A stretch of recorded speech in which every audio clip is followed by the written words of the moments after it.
আসসালামু আলাইকুম, সবাইকে ঈদ মোবারক।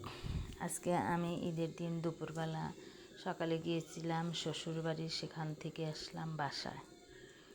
সবার সাথে একটু দেখা সাক্ষাৎ করে চলে আসলাম। মনটা খারাপ হয়ে গেছে। নিজের লোক যখন কষ্ট দেয় সেই কষ্ট সহ্য করা যায় না, সেজন্য হাজবেন্ড সন্তানদের নিয়ে বাসায় চলে আসলাম। বাসায় এসে বাচ্চাদের প্রিয় খাবার পোলাও রোস্ট তৈরি করতাম, একদম সাদা ধবধবে। হাফ কেজি চাউল আগের থেকে 1 কেজি চাউল ধুয়ে রেখেছিলাম। তেজপাতা, সাদা এলাচ, কালো এলাচ দিয়ে ঘি ঢেলে ভালোভাবে চাউলটা ধুয়ে গরম পানির মধ্যে ছেড়ে দিয়ে একদম ঝরঝরে করে পোলাওটা রান্না করে নিলাম। এইভাবে পোলাও রান্না করলে একদম ঝরঝর পোলাও হয়। ঝরঝর পোলাও তৈরি করে নিলাম। এখন প্যানে তেল দিয়ে বেরেস্তা তৈরি করেছিলাম, সেই বেরেস্তা আগের থেকে মুরগির রোস্ট, টক দই, একটু লেবু দিয়েছি, সামান্য একটু মুরগির গুঁড়ো, লবণ দিয়ে ভালোভাবে মেখে নিয়েছি। আর একটু আদা রসুন বাটা দিয়ে ভালো করে মেখে রেখেছিলাম আধা ঘন্টা করে। আধা ঘন্টা পরে চলে আসলাম চুলা, দিয়ে দিলাম, দিয়ে ভালো করে 2-1 মিনিট পরে উল্টে পাল্টে নিলাম। রোস্টটা যে এত সুন্দর হয়েছে, হোটেলের স্টাইলে আমি রোস্ট তৈরি করলাম। আমার মেয়ে সবথেকে প্রিয় খাবার হয়েছে পোলাও রোস্ট।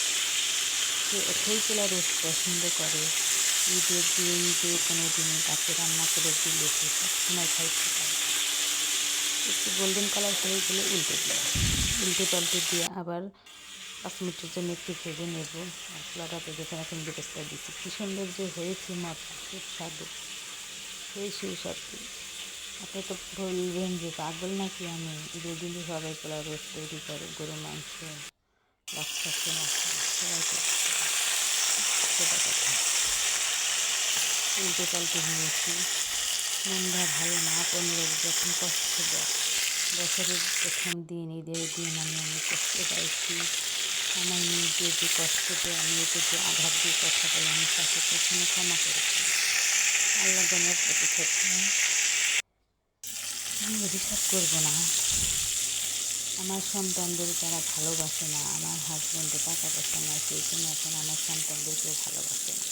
যখন টাকা পয়সা হবে তখন সবাই তাদের মাথায় তুলে রাখে। টাকা এমন জিনিস, নিজের রক্তকেই ছিন্ন করে, আবার নিজের রক্তকেই কাছে টেনে নিয়ে আসে। যে প্যানে আমি রোস্টগুলো ভেজে নিয়েছি, সেই প্যানে আমি পেঁয়াজগুলো একটু হালকা করে ভেজে নিলাম। আদা রসুন বাটা দিলাম 2 টেবিল চামচ, আর টক দই দিয়ে দিলাম 250 গ্রাম, দিয়ে ভালোভাবে কষিয়ে নেব, নেড়ে চেড়ে নেব। তারপরে দিয়ে আর মাঝখানে দিয়েছি আমি একটু লাল মরিচের গুঁড়ো, একটু ঝাল ঝাল করার জন্য দিয়েছি। দিয়ে দিলাম এখন চিনি, টক দই তো সেজন্য একটু চিনি দিলেই কালারটা সুন্দর আসে, খেতেও মজা লাগে, সেই জন্য আমি দিয়ে দিলাম। দিয়ে ভালোভাবে কষিয়ে নেব। এখন কষিয়ে নেওয়ার পর যে পর্যন্ত টক দইয়ের একটা গন্ধ থাকে, গন্ধ দূর হয়ে যায়, সেই পর্যন্ত আমি ভালোভাবে নেড়ে চেড়ে নেব। এখন আমি সব মুরগি রোস্টগুলো এখন এর ভিতর দিয়ে দেব, দিয়ে ভালোভাবে একটু নেড়ে চেড়ে নেব। অনেক বড় তো, রানগুলো অনেক বড় হয়েছে। এখন আমি সামান্য একটু পানি দিয়ে ঢাকনা দিয়ে ঢেকে রেখে দেব 10 মিনিটের জন্য। 10 মিনিট পর চলে আসছে, দেখুন এত যে সুন্দর হয়েছে, কী যে কালার, কী যে ঘ্রাণ, আর খুব সুস্বাদু হয়েছে। পেটে পেটে খেয়েছে আমার সন্তানরা, আমার বাচ্চারা পেটে পেটে খেয়েছে। আমি নিজে আঘাত সহ্য করি, কিন্তু সন্তানদের কোনো আঁচ লাগতে দিই না। আল্লাহ, তুমি আমাকে আমার সন্তানদের সুশিক্ষিত করার তৌফিক দান করে, ভালো জীবন সঙ্গীদের তৌফিক দান করে, হজ করার তৌফিক দান দিয়ে তারপরে যেন আমার মৃত্যু হয়। আল্লাহ, একটা মাই জানে সন্তানের জন্য কত কিছু, মা লড়তে পারে, যুদ্ধ করতে পারে, কষ্ট করতে পারে। দাদা দাদি, চাচা চাচি, চাচাতো ভাই, ভাই বোরা, তারা হলো স্বার্থ, স্বার্থ ছাড়া তারা কোনো কিছু বোঝে না।